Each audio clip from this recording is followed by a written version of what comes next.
Health England has published a keenly anticipated study on the different effects of COVID-19 in England on different groups, different ethnic groups, also different regions and occupations. On the BME population, it says there is a higher risk of infection and a higher risk of death if infected. There's a bit of analysis of the reasons. Bear with me here. Those in BME communities are more likely to be infected because they're more likely to live in urban areas, overcrowded households, deprived areas, and have jobs that would expose them to higher risk. And then in terms of the chance of death once infected, they're at an increased risk. Some or all of that may be down to the increased risk of other underlying conditions. Now, just by way of an example of that, the most extreme effect was for those of Bangladeshi ethnicity with COVID, who face around twice the risk of death compared with people of white British ethnicity. And that's even after accounting for age, sex, region and deprivation. Well, the constituency in the UK with the highest proportion of Bangladeshi origin constituents is Bethnal Green and Bow. And earlier I spoke to the MP for that area, Labour's Rushanara Ali. Some of us warned the government that this was likely to happen because you only have to look at the health inequalities in our country. That is a function of many, many years of underinvestment in terms of tackling those health inequalities, but also other socioeconomic factors like high levels of deprivation and overcrowding in constituencies like mine. Do you think this story here is fundamentally a story about the genetic differences between different ethnic and racial groups in the UK?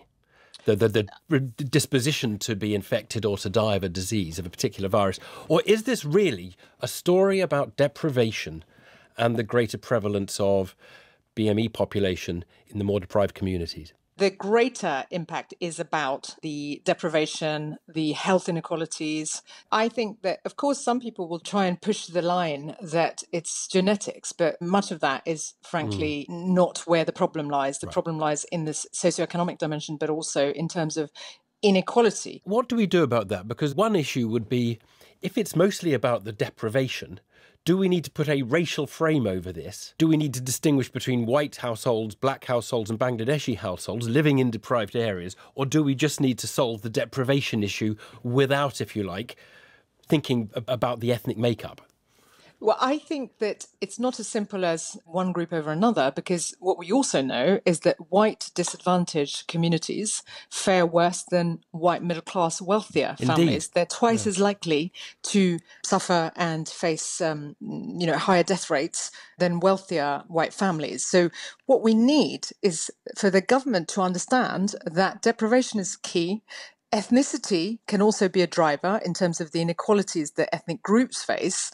And what you need is a response that is about understanding the specific issues that each of these groups face.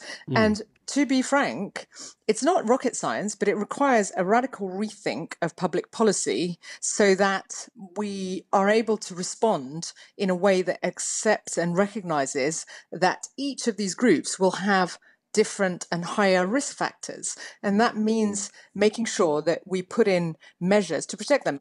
And finally, what I would say is that we need to learn quickly from this report so that the exit strategy doesn't make the same mistakes as when we entered into this pandemic, where the government and ministers failed to listen to us when we say you need differential messages, you need to look at the specific needs of different communities if we want to make sure you don't have higher death rates among poor white communities and BME communities. That's Labour's Rushanara Ali, the MP for Bethnal Green and Bow.